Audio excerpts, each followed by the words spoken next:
Saludos a los amigos estudiantes de la Universidad Peruana de los Andes, para ti Omar Cordero y para el profesor de la clase, para los que han pedido que hagamos un análisis más o menos rápido de lo que fue el conflicto armado interno en el Perú, que se dio entre los años de 1980 y el año 2000, cuáles han sido sus consecuencias y cómo fue transcurriendo este periodo tan importante momento de la historia de nuestro país, ¿no? Bueno, lo primero que habría que decir es que esta guerra comenzó por decisión de lo que se denomina el Partido Comunista del Perú, Sendero Luminoso, el año 80, ¿no? Hay que recordar también que el año 80 fue el inicio de la democracia en el Perú, que luego de la dictadura de Morales Bermúdez y luego de una asamblea constituyente se llevaron elecciones libres y con la participación de todos los sectores políticos del país, ¿no? Sea de derecha, sean de centro, sean de izquierda. Sendero Luminoso quemó las áforas en Chuchi y dio inicio a lo que ellos denominaron el inicio de la lucha armada, ¿no? El famoso ILA, por las siglas que Sendero le planteó al país. No se sabía mucho de Sendero Luminoso en aquella época porque realmente era un grupo bastante marginal dentro de la izquierda peruana. Y en otro video les hemos explicado que Sendero Luminoso viene de una serie de divisiones dentro de la izquierda peruana, algunos que se plantean desde los años 60, cuando desde el bloque prosoviético se planteaba el tránsito pacífico al socialismo y desde el bando pro-chino maoísta se planteaba la continuación de la guerra popular. La interpretación de Sendero Luminoso de la sociedad, como también lo explicamos en el video anterior, fue bastante equivocada, ¿no? Ellos planteaban que el Perú, el año 80, aún se mantenía como una sociedad feudal. Y hemos explicado también con bastante detalle que eso ya no era real porque el gobierno del general Velasco Alvarado, desde el año 68, había planteado la ley de reforma agraria en el Perú, dándole pues un tiro de gracia a la feudalidad en el país. Entonces el Perú, si bien es cierto, aún tenía rezagos de feudalidad, había mucha injusticia todavía hacia el campo, sobre todo con las comunidades campesinas y con nuestros hermanos quechohablantes, con nuestros hermanos aymaras, con nuestros hermanos de las comunidades originarias. Ya no era una sociedad feudal, ¿no? Entendemos sociedad feudal como donde los terratenientes, los grandes posicionarios de tierra, son los que gobiernan grandes extensiones del país. Esa situación no existía más que en la cabeza de Sendero Luminoso. Los dos primeros años de la guerra interna hay mucha confusión en el gobierno, ¿no? El gobierno de Belaúnde Terry, que es elegido presidente del año 80 en las elecciones, pensaba que este grupo era un grupo de avigeos, es decir, un grupo de ladrones de ganado. Existían también desde espacios de la derecha, porque recuerden que Acción Popular cogobernó con el Partido Popular Cristiano, que tenían ideas bastante fantasiosas sobre lo que pasaba en el Perú, ¿no? Pensaban que era una guerrilla tradicional de América Latina. Es más, algún diputado de la época planteó que esta guerrilla, ¿no?, era manejada desde Cuba, ¿no? Cosa que luego quedó bastante claro. Sendero Luminoso en el transcurso de la guerra le puso un coche bomba a la embajada cubana, por ejemplo, ¿no? Durante los dos primeros años se le dio un trato policial, ¿no?, a la situación. Y la guerra se focalizó bastante en la sierra sur del país, básicamente en Ayacucho. Esto comienza a desencadenarse para mal del país por la lógica de Sendero Luminoso, ¿no? Ellos consideraban que tenían que dejar un vacío de poder en el país. Entonces sus principales víctimas al principio comenzaron a ser las autoridades civiles, locales y militares. Hay que recordar también que en estas zonas donde se inicia la guerra, en estos pueblos pequeños del sur del país, la presencia policial y militar era muy mal vista, ¿no? Había demasiados abusos militares desde la época de la dictadura de Morales Bermúdez y también contaban con muy poco personal en las zonas, ¿no? Sendero comienza a aniquilarlos porque en la lógica de ellos había que dejar un vacío de poder, pero inmediatamente comienzan a chocar, por llamarlo de alguna manera, con las tradiciones comunitarias de nuestro país, ¿no? Entonces ellos definían que, por ejemplo, los líderes comunales eran rezagos del viejo estado feudal que ellos querían aniquilar y comienzan a asesinar también a pobladores de la zona.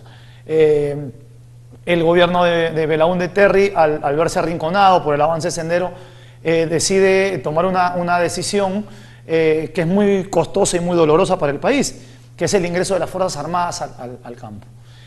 No es casual que el año 1984 sea el pico más alto de muertos y desaparecidos en el Perú. Rápidamente podemos ver que solamente en Ayacucho ya llegábamos a la proporción de 10.000 muertos, ¿no? Para el año 1984.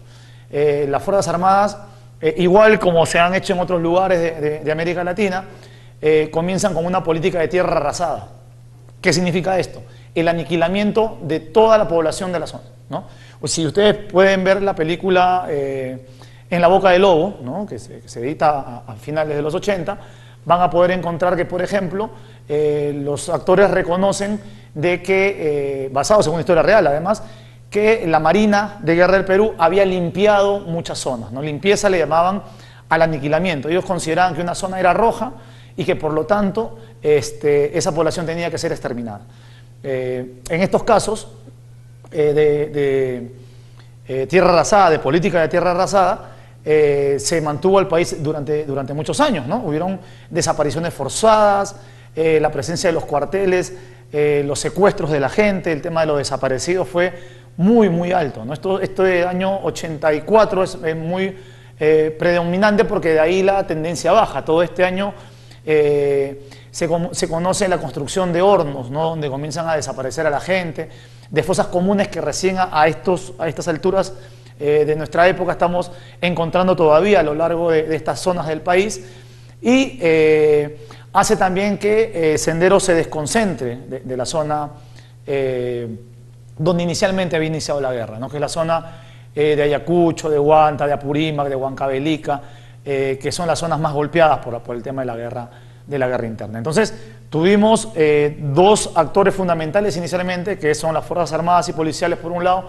y Sendero Luminoso por el otro, que comienzan a parecerse mucho en las acciones criminales frente a la población, ¿no? Así como Sendero podía aniquilar también a una población, como explicamos en el video anterior, porque en su lógica, cualquier población que se les ponía por delante a los intereses de ellos, era considerado como mesnada, como si fuera un grupo social financiado por el Estado para combatirlos.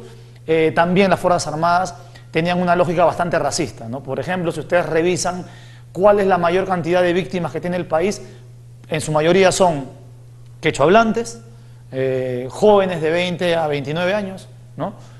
Que son prácticamente exterminados en la zona, ¿no? Para ellos, y durante muchísimo tiempo, durante toda la guerra, que tú seas joven, que tú seas de Ayacucho, por ejemplo, y que seas estudiante, ¿no? Significaba que tú eras potencialmente senderista.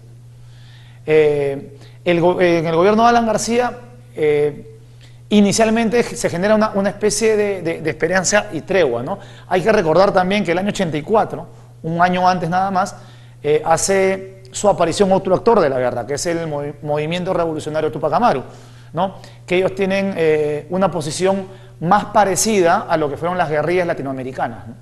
Se plantean respetar los acuerdos de Ginebra, se plantea no cometer violaciones a los derechos humanos, aunque luego también cayeron en muchas de estas circunstancias, ¿no? El MRTA también cayó en el tema del secuestro, en el tema de la extorsión, se les vio en algunos momentos ligados también a temas de narcotráfico, pero inicialmente son muy esperanzadores, ¿no? Porque ante la lógica demencial de Sendero y ante la lógica demencial también de las Fuerzas Armadas y Policiales y del Estado, el MRTA era visto más como una guerrilla romántica, ¿no? Que inicialmente comienza a robarse los camiones de leche, a saquear mercados para entregárselos a la población, que tienen un discurso mucho más amplio.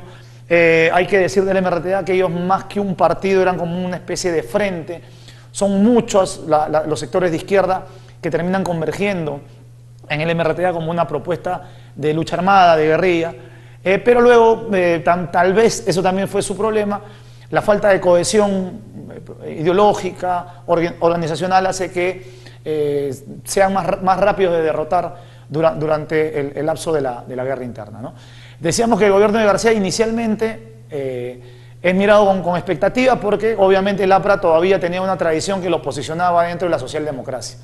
Y Alan García llegó con un discurso de plena defensa de los derechos humanos, ¿no?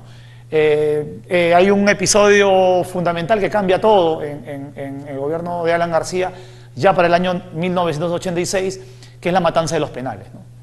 Es interesante analizar esta situación porque el gobierno que había planteado de que los que cometían violaciones de derechos humanos desde el Estado por lo que se había vivido durante el gobierno de Belaúnde tenían que ser juzgados y procesados, comete una de las matanzas más atroces que hemos visto en la historia reciente de nuestra república, ¿no? Presos senderistas se oponen al traslado a otros penales, toman los pabellones del Frontón, de la isla del Frontón, y por órdenes de Alan García, de Jean Pietri y de Agustín Mantilla, las Fuerzas Armadas toman el penal y masacran a la población penitenciaria del lugar, ¿no? Más de 200 muertos en esa toma, que además, hay que decirlo también, está bastante sazonada por lo que planteó Abimael Guzmán, una cuestión que no se puede comprender, de hacerle creer a sus propios militantes que los penales eran luminosas trincheras de combate, ¿no? El que sepa 2 líneas de ciencia militar saben que es imposible una resistencia en un lugar cerrado, sin armas, frente a un enemigo extremadamente superior, ¿no? Es decir, mandó a su gente a morir. La política de Sendero no solamente fue criminal con la población, sino con su propia militancia. Ya para el año 1989, claro, hay que decir también que la aparición de grupos paramilitares, ¿no? Que tienen una aplicación más de lo que se denominan asesinatos selectivos. Y quería detenerme en este punto porque esto ha sucedido en la mayor parte de América Latina. Inicialmente, para acabar con un enemigo subversivo, se aplica la política de tierra arrasada, ¿no? O sea, van por las comunidades masacrando a todo el mundo. Ya cuando la gente huye de estas zonas de conflicto, se vuelve más selectivo, ¿no? Entonces, para estos asesinatos más selectivos se necesitan los grupos paramilitares. Aparece con mayor notoriedad lo que se conoce como el Comando Rodrigo Franco, en la época del APRA, que se dedica a asesinar desde militantes de Sendero, militantes del MRTA, gente cercana a ellos como abogados, ¿no?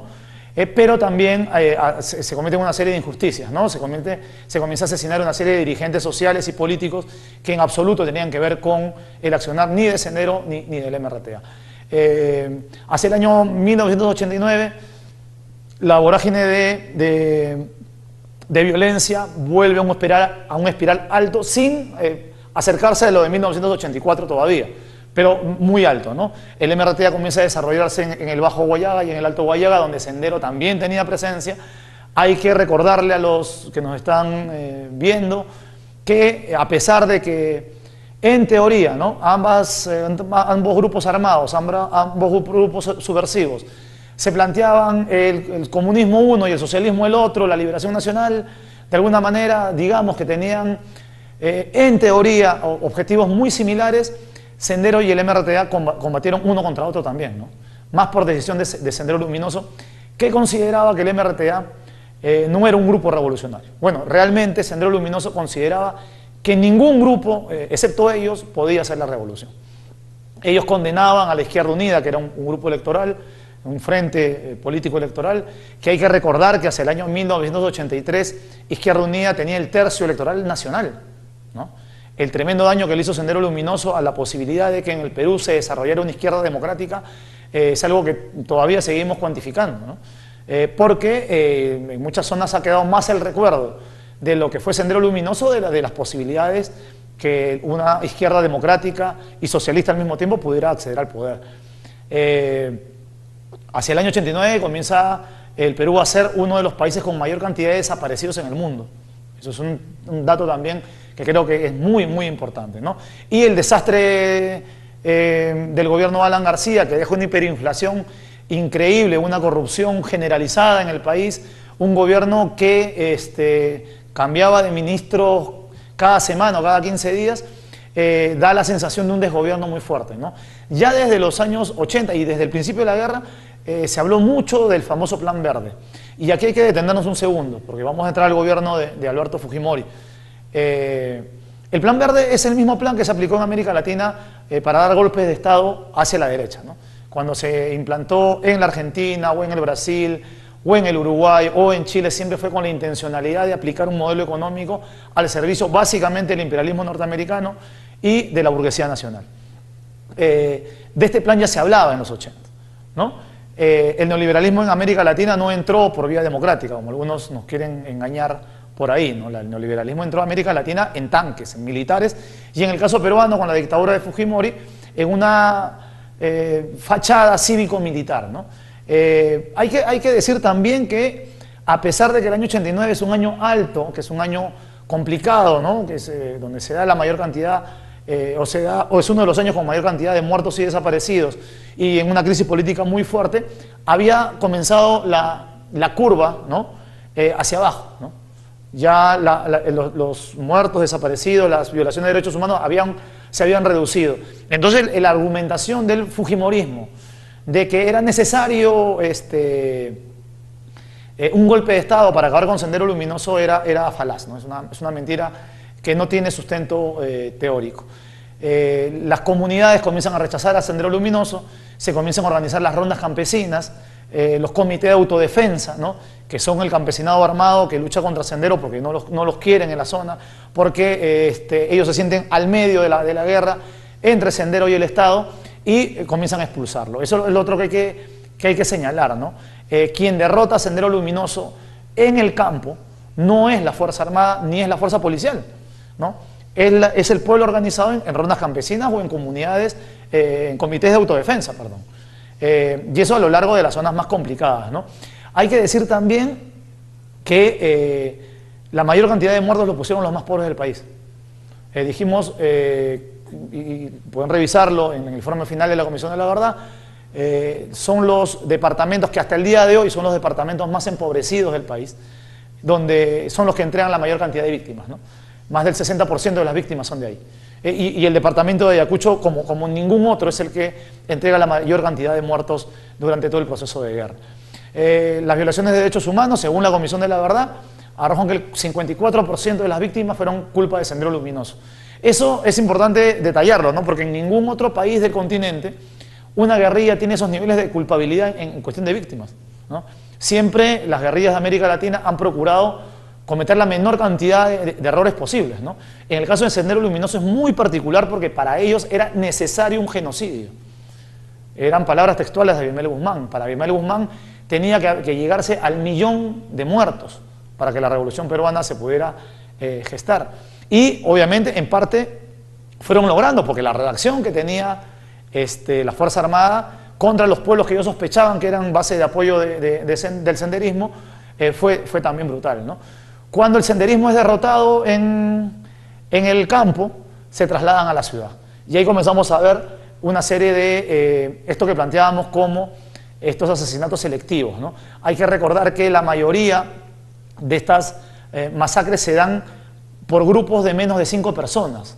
Si ustedes cuentan, por ejemplo, en la Universidad del Centro, en la Universidad en Junín, en Huancayo, ahí tienen más de 100 profesores y estudiantes desaparecidos.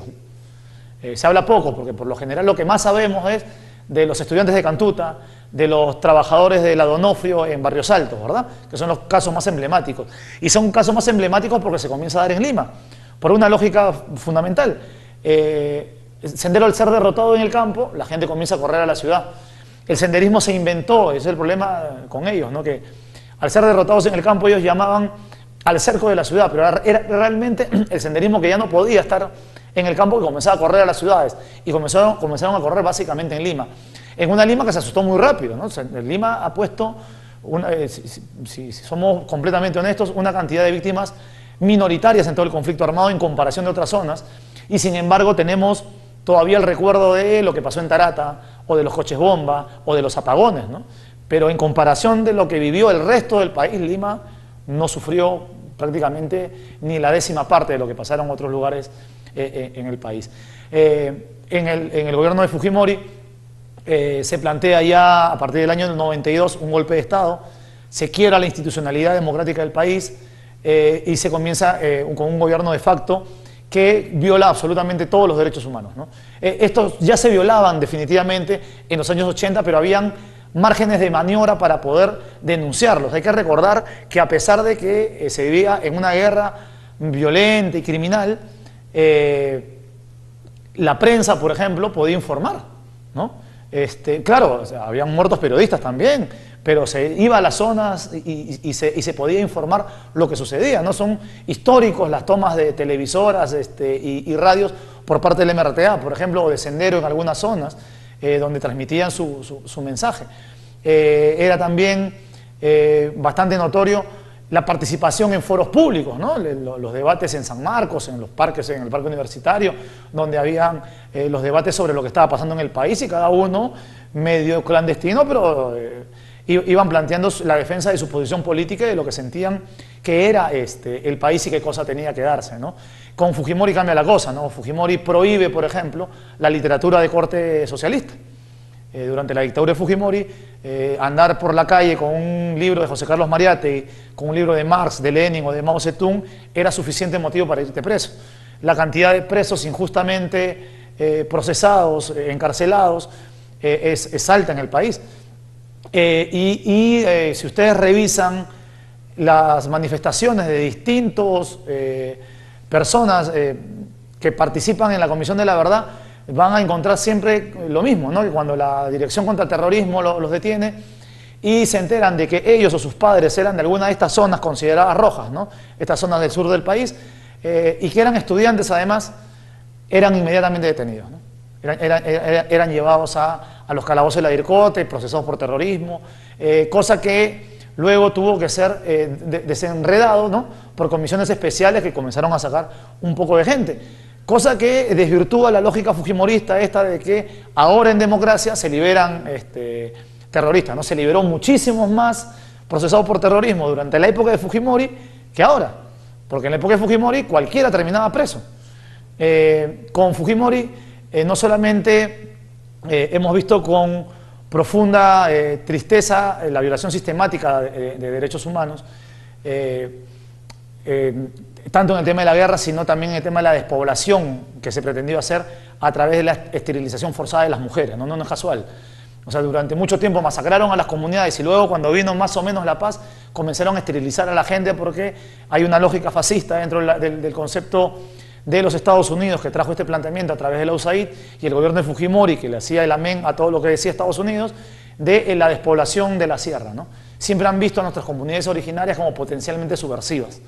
Y aquí hay que señalar una cosa, en estos tiempos que tanto se habla de injerencia política por todos lados, de injerencia política extranjera por todos lados, hay que recordarle a los estudiantes que quienes prepararon como realmente criminales a nuestros miembros de las Fuerzas Armadas y policiales, a las instituciones como la DIRCOTE, quienes prepararon a los grupos paramilitares fueron los gobiernos de Estados Unidos, de Israel y de Taiwán, ¿no? Hablar de estos tres países es casi hablar de lo mismo, ¿no?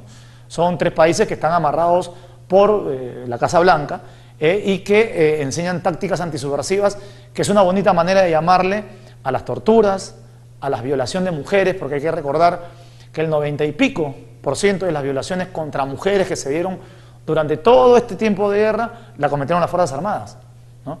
Pueden revisar en el informe final de la Comisión de la Verdad testimonios espantosos, ¿no? de mujeres que pasaron por tormentos increíbles, las violaron 10, 15, 20 personas, cuando iban a masacrar una comunidad separaban hombres de mujeres, a los hombres les hacían cavar las futuras fosas y los mataban y a las mujeres antes de matarlas las violaban, ¿no?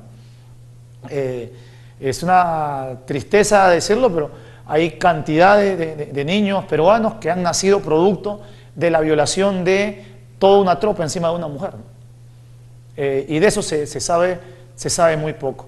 La captura de los líderes subversivos son un momento bastante interesante para analizar.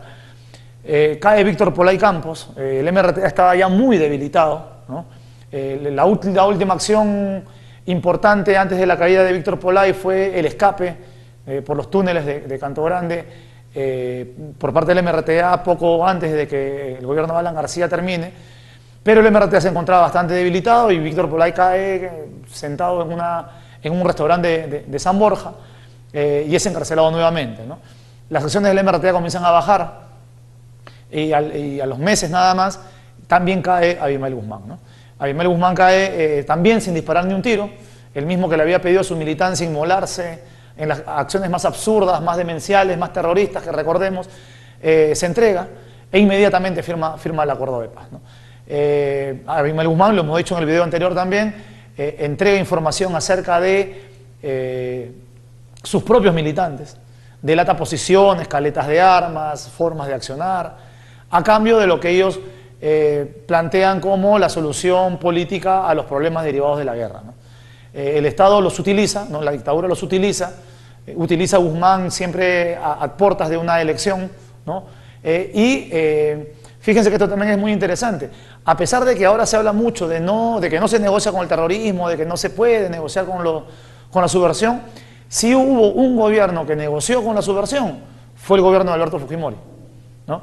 Las columnas del MRTA que se van rindiendo en algunas zonas es a cambio de dinero del Estado y de dinero de empresarios de la zona, que les convenía obviamente una paz social, ¿no? Que no les convenía que existieran guerras. Es más, se sabe también de que hay plata del narcotráfico para que ya estas estructuras armadas del MRTA se rindan. Lo mismo pasa en algunos casos con lo de Sendero Luminoso, ¿no? La famosa captura de Feliciano, se sabe ya hoy que fue una negociación entre el gobierno y esa facción de Sendero Luminoso en el BRAE. Hoy hay cosas que nos...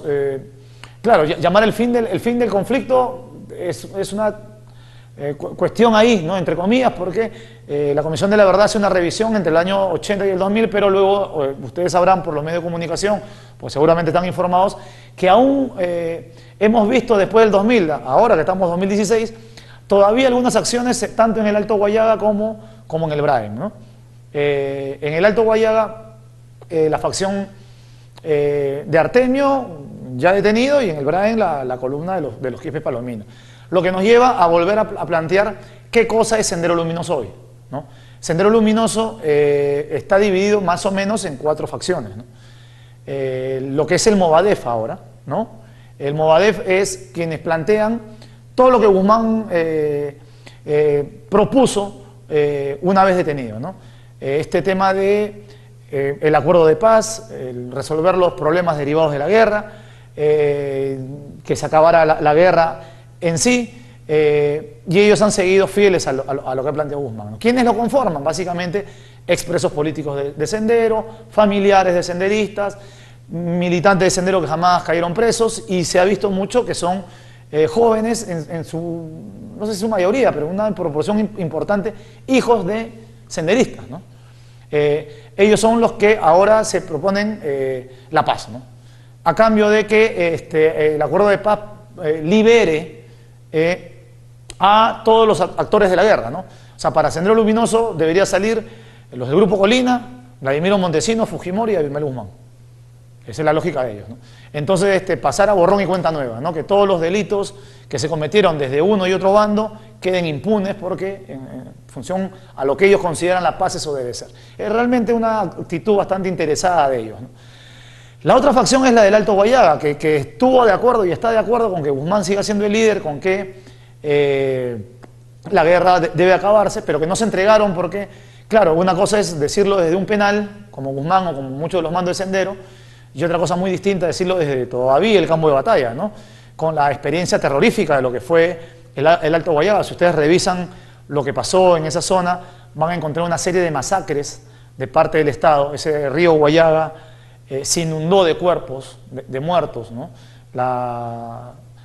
El ametrallamiento de las poblaciones, las violaciones a los derechos humanos, los cuerpos descuartizados y calcinados en la zona por parte de las Fuerzas Armadas, son cosas que están muy frescas en la memoria de los compañeros que viven en esa zona, ¿no?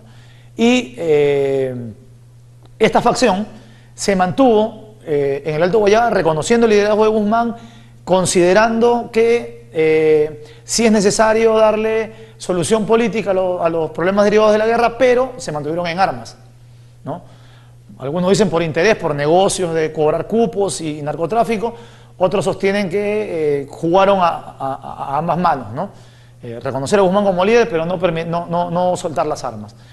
Este grupo del Alto Guayaga aún se ha mantenido con actitudes, esas típicas actitudes de Sendero, ¿no?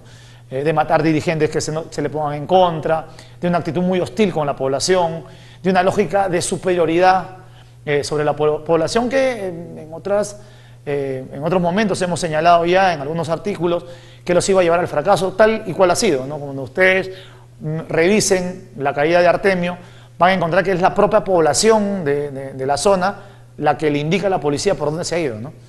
Y para los que quieran entender un poco más, en teoría una guerrilla subsiste por el apoyo del pueblo, ¿no? Cuando la población te delata tu posición es porque tú definitivamente algo no estás haciendo bien, ¿no? Y en el caso de Sendero, pues huelgan ejemplos de su actitud antipopular, ¿no? Con la gente de la zona. Hoy queda muy poquito de lo que fue Sendero en el Alto Guayaga. Se señala que andan más que todo como guardaespaldas del narcotráfico, sin ningún tipo de orientación política, ya no se les ha visto más, ¿no? Desde la caída de Artemio para acá. La otra facción es la que más problemas nos viene dando, ¿no? Digamos, la tercera facción es lo del Braen, ¿no? Lo de los Quispe Palomino, que ellos, por ejemplo, consideran que su partido, ¿no? Lo que fue Sendero, desde el año 80 hasta el año 99, es la etapa genocida del partido, dicen ellos, ¿no? La etapa equivocada, donde se cometieron todos los abusos, asesinatos, actos terroristas, que llevaron a la febril derrota de Sendero para aquellas épocas, ¿no? Ellos, es más, han pedido al gobierno, una bravuconada, ¿no? Pero es una cosa de ellos, que les den a Guzmán para fusilarlo, ¿no? Porque él es un criminal y ha dejado mal parado el nombre del partido. Es más, se han cambiado de nombre, ¿no? Ellos ya no se denominan Sendero Luminoso, ellos no se autodenominan Sendero Luminoso, se denominan el militarizado Partido Comunista, Marxista, Leninista, Maoísta, un trabalenguas casi. Lo que sí es cierto es que su actitud con la población ha variado, ¿no? No se conocen demasiados abusos contra la población civil, y han determinado que su único enemigo en la zona son las instituciones armadas, ¿no? No se conocen de alcaldes ejecutados ni de dirigentes asesinados, por lo menos desde el año 99 para adelante. Han tenido una actitud bastante agresiva con el Estado. Fíjense que el gobierno de Fujimori el año 99 quiso negociar con los Quispe Palomino la final rendición del Sendero del Braen, porque obviamente el año 2000 eran las elecciones y Fujimori quería aparecer con la cabeza de los Quispe Palomino para decir que ya ahora sí, definitivamente se había derrotado a Sendero. Y sin embargo, los Quispe le hicieron una emboscada realmente al gobierno, ¿no? Y negociaron, les dijeron que vinieran y les terminaron volando los helicópteros, recuperaron a uno de los hermanos de los Quispe Palomino, el número 2 de Sendero Luminoso en el Braen, estaba preso, ¿no? Y si hoy está libre y en el Guayaga es porque el gobierno de Fujimori, ¿no?, negoció con el Sendero del Braen y le entregó al hermano, al denominado camarada José, para darle confianza y se rindiera todo el Sendero del Braen, cosa que no sucedió finalmente, ¿no? Y hoy estamos pagando las consecuencias de eso, ¿no? Sendero Luminoso del Braen recibió vituallas del gobierno de Fujimori, recibió armamento, recibieron medicamentos, recibieron carpas, recibieron una serie de cosas, porque el fujimorismo siempre negoció con Sendero, siempre. Es más, en la campaña del año 2000, en Junín, un sector de Sendero Luminoso hizo campaña por Fujimori, ¿no? Es más, el año 2000, los pocos senderistas que andaban sueltos por ahí no estaban de acuerdo con la caída de la dictadura, porque ellos sostenían que 5 años más de Fujimori en el poder, tal como Montesinos lo conversaba con Guzmán, iba a significar esto que ahora querían, ¿no? Impunidad total para todos y una salida para todos los actores que le hicieron tanto daño a nuestro país.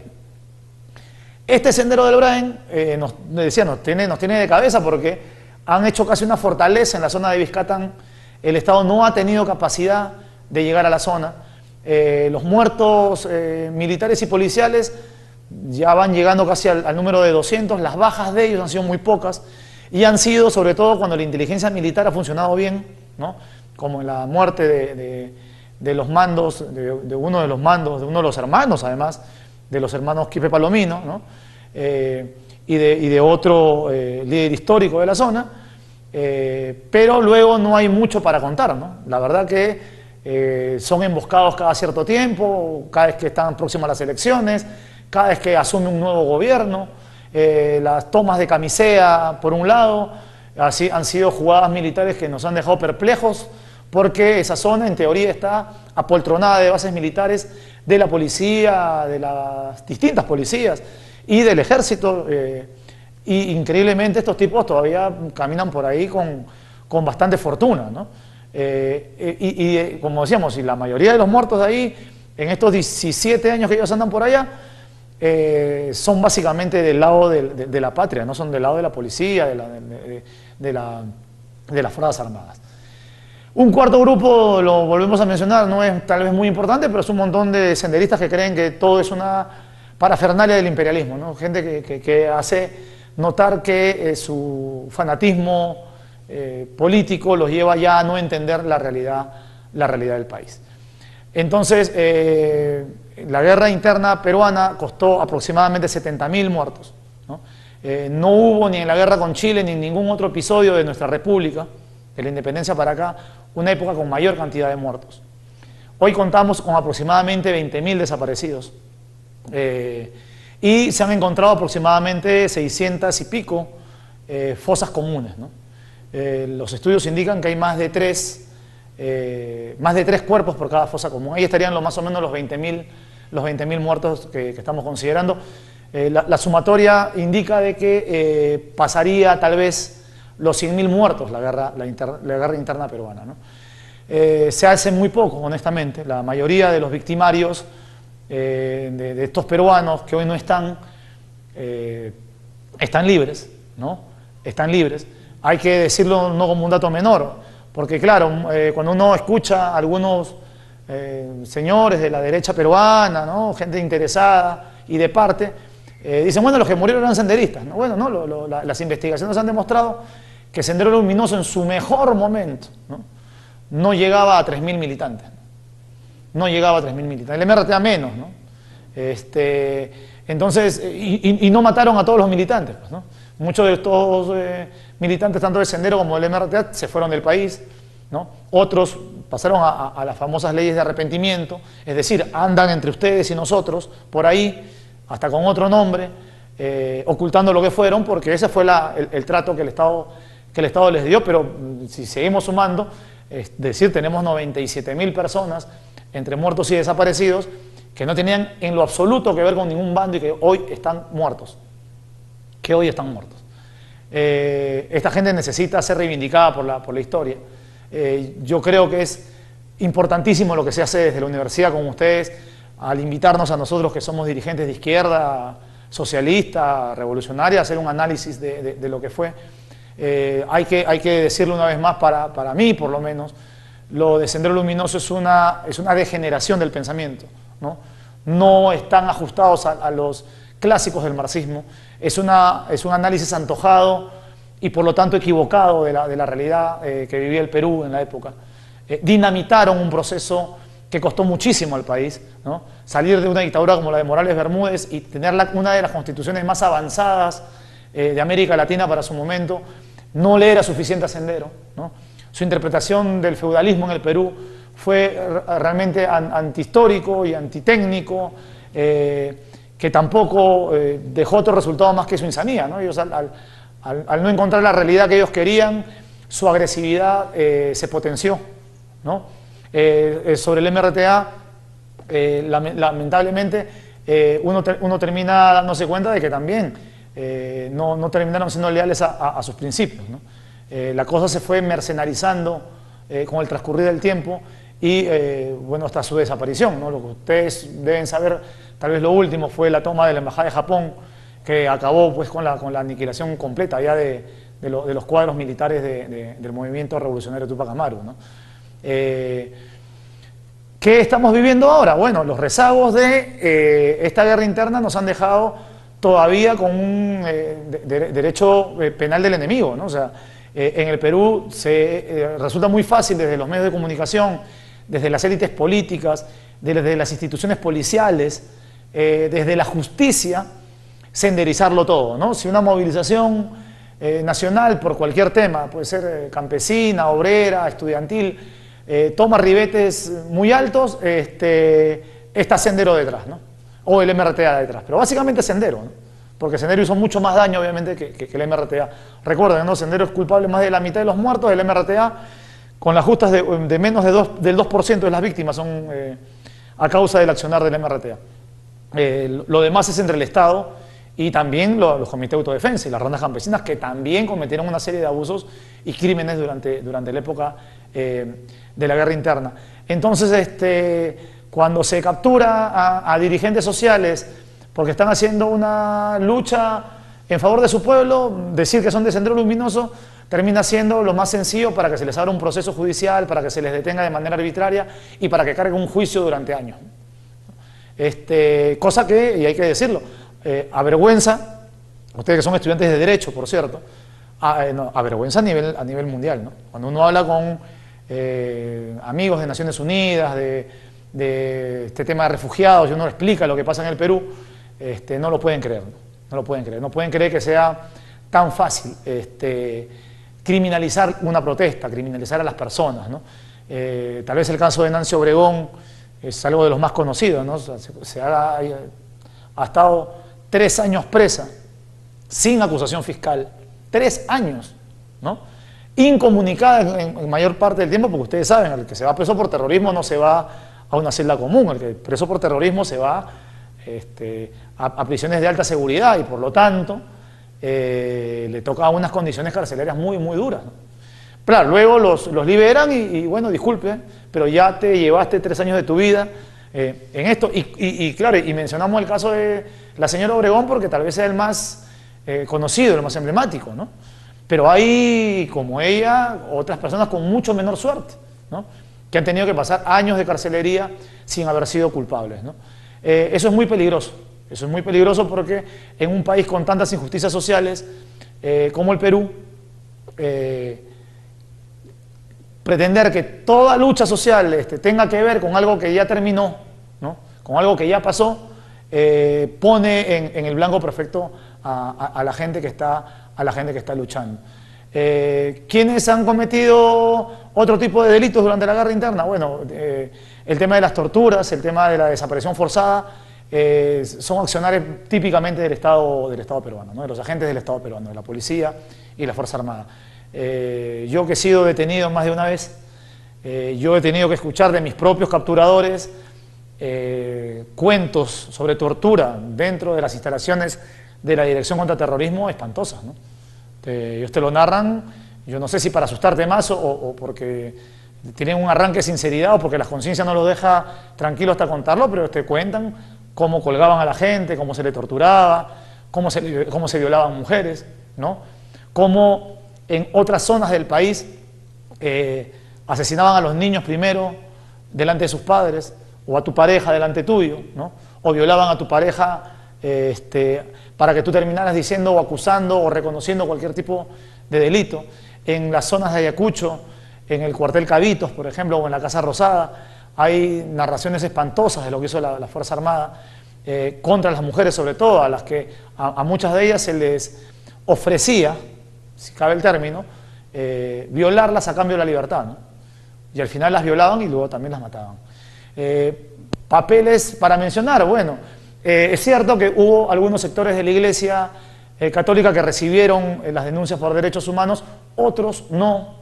El cardenal Cipriani es un personaje nefasto en todo esto.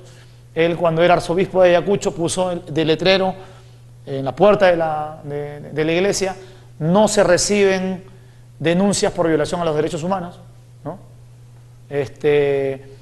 Bueno, y es una verdadera vergüenza, ¿no? Cuando él ahora quiere darle consejos, quiere darle mensajes al país sobre cómo debe ser el comportamiento ciudadano y democrático, pues ya no lo cumplió, ¿no? La mayoría de las víctimas, casi la totalidad de las víctimas, no fueron miembros de ningún bando que estuvo en el accionar de la guerra. ¿Qué cosa hay que hacer para que esto no vuelva a suceder? Pues definitivamente el debate político, la investigación histórica, ¿no? Esto que estamos conversando ahora, que no se hace, ¿no? Lo hemos planteado en otras oportunidades, lo hemos dicho en un montón de lugares. Es obligación de las universidades. Si la universidad no contribuye al debate de lo que pasó, pues obviamente aún algunas teorías zafadas de la realidad van a aparecer por ahí. Más aún en un país como el nuestro, que está padeciendo que 1.600.000 niños no vayan a la escuela, ¿no? Que 1.100.000 muchachos entre 18 y 21 años ni trabajen ni estudian, ¿no? Con jornadas laborales que superan las 12 o 14 horas, con el abandono del campo a su suerte, ¿no? ¿Cuánto de eso falta para que reviente otra ideología que nos pueda poner contra las cuerdas como país nuevamente y tengamos que sufrir todos los excesos que hemos vivido del 80 al 2000? Pues no estamos muy lejos, ¿no?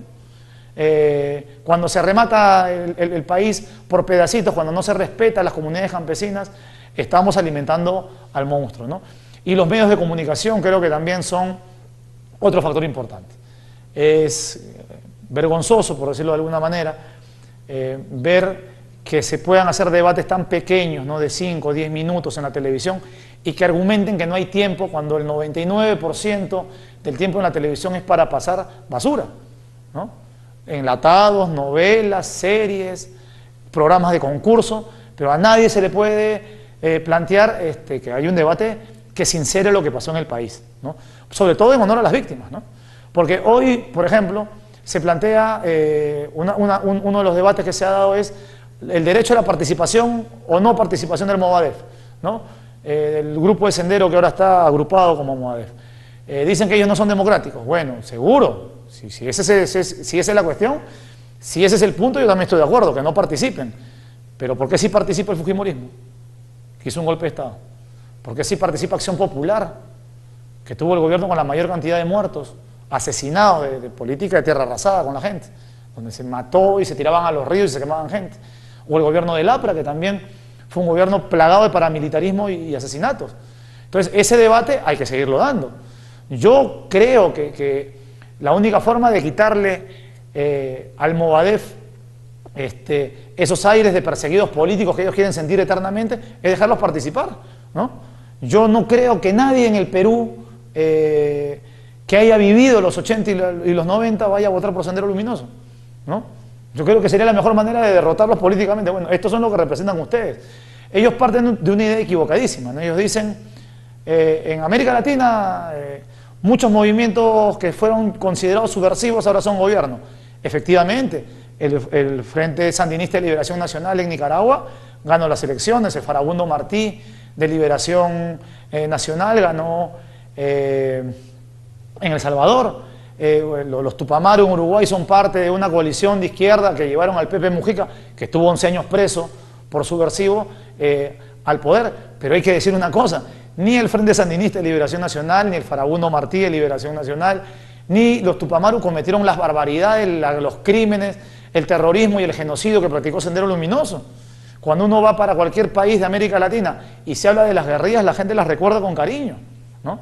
Porque fue gente que se puso por delante al país y que fueron ellos los que soportaron la mayor carga de las injusticias y las atrocidades, ellos y sus familias. Sendero no, Sendero fue un perpetrador constante y además dogmático sobre el tema, ¿no? Guzmán creía que había que hacerlo así, que había que masacrar a la gente, que había que escarmentar, era la frase típica de Abimael Guzmán, ¿no? Entonces no es comparable, ¿no?, el ejemplo de Sendero Luminoso en el Perú con el ejemplo de las otras guerrillas que tuvieron una inspiración distinta, ¿no?, a la de Sendero Luminoso a lo largo y ancho de América Latina, ¿no? Creo que el tema da para mucho más, ¿no? Creo que el tema da para mucho más. Yo espero haber contribuido en algo para la clase de ustedes y sobre todo para que esto les signifique simplemente un vocativo, ¿no?, que les abra el apetito por investigar un poco más de lo que fue la guerra interna en el Perú. Muchas gracias.